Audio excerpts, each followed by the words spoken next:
طب دكتور احمد، هل ازاي بتحدد موضوع النحت؟ ازاي لما بيجي لك الحاله بتحدد النحت بالذات؟ ده موضوع كبير ده. اه.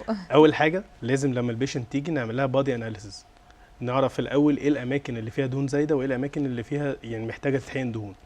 ده بيبقى عن طريق ان هو كل جسم ليه بروبورشنز معينه، كل جسم بيبقى ليه شكل معين، فلازم انا اوجد لها الشكل الايديال بالنسبه لجسمها، يعني على حسب طولها وعلى وده حسب طبعا برضو بيتم وزنها. بعد تحاليل وفحوصات طبعا طبعا ده لازم، ده اساسي، لازم تحاليل شامله ولازم فحوصات ولازم كشف كمان في العياده.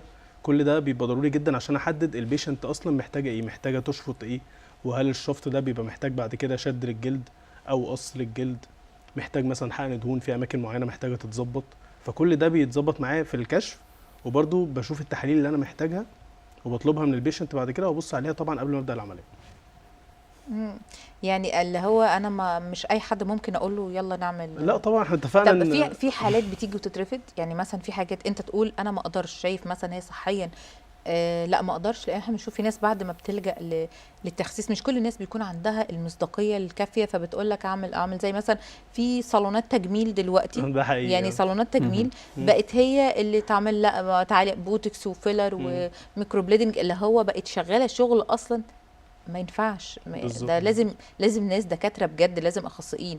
هل انت بيجي لك ناس انت شايف ان هي لا ما تناسبش؟ طبعا لان هو الشغل بتاعنا او التخصص بتاعنا بالذات بيبقى فيه عيانين كتير ممكن يبقوا سايكولوجيكال اكتر ما هم عيانين محتاجين فعلا شفط. فممكن لو حد جاي مش محتاج يشفط او مش محتاج ان هو يكبر حاجه معينه، فمش لازم ان انا اعمل له العمليه.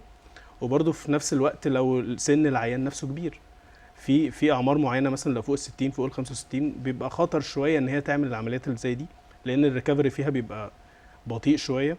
وبرضو لو العيان عنده كرونيك ديسيز او مرض مناعي معاه من فتره، فده بيبقى برضو دي من ضمن المعوقات اللي بتخليني ارفض الحاله.